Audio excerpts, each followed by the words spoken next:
देश की अर्थव्यवस्था और औद्योगिक विकास को बढ़ावा देने के लिए प्रभावी माल परिवहन आवश्यक है। रेल मार्ग से निर्बाध और तेज माल परिवहन सुनिश्चित करने के लिए dedicated freight corridor corporation of India limited DFCCIL ने बीते 2 दशकों में महत्वपूर्ण उपलब्धियां हासिल की हैं।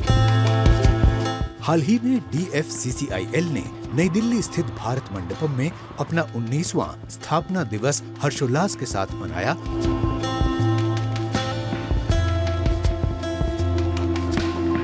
जिसमें केंद्रीय रेल मंत्री अश्विनी वैष्णव ने वीडियो कॉन्फ्रेंसिंग के जरिए भाग लिया। डेडिकेटेड फ्रेट कॉरिडोर भारतीय रेलवे का एक बहुत ही इम्पोर्टेंट इंफ्रास्ट्रक्चर प्रोजेक्ट है, जिसके कारण पूरे देश के लॉजिस्टिक्स पे एक पॉजिटिव इम्पैक्ट पड़ा है। I would say that dedicated freight corridor is the jewel of Indian railways. समारोह में रेलवे बोर्ड के अध्यक्ष और CEO सतीश कुमार, DFCCIL के प्रबंध निदेशक Praveen Kumar, railway board, CPSEs और अन्य गणमान्य व्यक्ति उपस्थित रहे। कार्यक्रम में DFC से जुड़े अलग अलग क्षेत्रों में उत्कृष्ट कार्य करने वाली हस्तियों को सम्मानित किया गया। समारोह के दौरान सांस्कृतिक प्रस्तुतियों और प्रसिद्ध गायक अभिजीत भट्टाचार्य के सुरमई गीतों की प्रस्तुति ने माहौल को उत्साहपूर्ण बना दिया। पूरे लॉजिस्टिक सेक्टर को आगे बढ़ाने के लिए dedicated freight corridor corporation of India DFCCIL का बहुत इंपॉर्टेंट रोल है। आज 19वां फाउंडेशन डे था। इन 18 साल में बहुत अच्छा प्रोग्रेस हुआ है।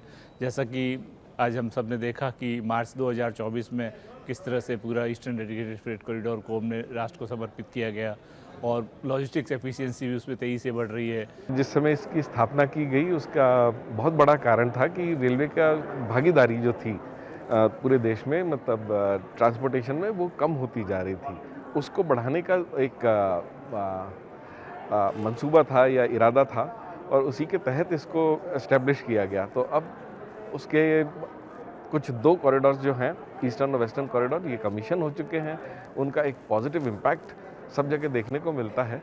आज ईस्टर्न और वेस्टर्न दोनों को मिला के करीब 350 से ज़्यादा गाड़ियाँ चल रही हैं प्रतिदिन। DFCCIL भारतीय रेल नेटवर्क का केवल 4% होते हुए भी कुल माल भार का 13% से अधिक वहन कर रहा है। प्रतिदिन 350 से अधिक ट्रेनों की आवाजाही इसके कुशल संचालन को दर्शाती है। हमारा जो DFC कमीशन हुआ है, DFC को स्थापना करने का मेन उद्देश्य ये था कि जो हमारी लॉजिस्टिक्स कॉस्ट है, जो हमारा पूरे देश भर में हम सामान को इधर से उधर करते हैं, उसमें एक लॉजिस्टिक्स कंपोनेंट आता है। जैसे ट्रक ट्रांसपोर्टेशन किया, पैकेजिंग हुआ, उसमें बहुत सारा खर्चा होता है। ये खर्चा जो है इंडिया में करीब 14% है। अगर हम वर्ल्ड से कंपेयर करें करीब 8 से 9% आता है। तो हमारे जो ट्रांसपोर्टेशन नेटवर्क में काफ़ी सारी इनएफिशिएंसियाँ थी, तो उसको कम करने के लिए और रिमूव करने के लिए ये DFC का स्थापना हुआ। और DFC is a high speed freight corridor, जिसमें कि 100 kmph की स्पीड से गाड़ियाँ चलती हैं, हाई टनेज लेके चलते हैं, 12,000 टन के लोड कैरी कर सकते हैं, और जो कि रेलवे के हिसाब से और बहुत सारे वर्ल्ड के मुकाबले में हम काफ़ी ज़्यादा कैरी कर सकते हैं। हाई स्पीड है, हैवियर है, हायर है, लॉन्गर है, फास्टर है, ये हम लोग का USP है।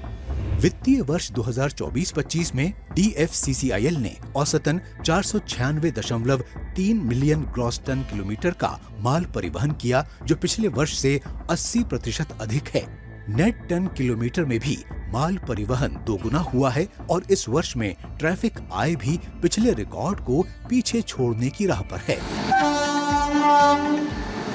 DFCCIL लॉजिस्टिक लागत को 15% से घटाकर 9% करने, रेलवे की माल परिवहन हिस्सेदारी बढ़ाने और व्यापार व आर्थिक विकास को गति देने के अपने मिशन पर अग्रसर है।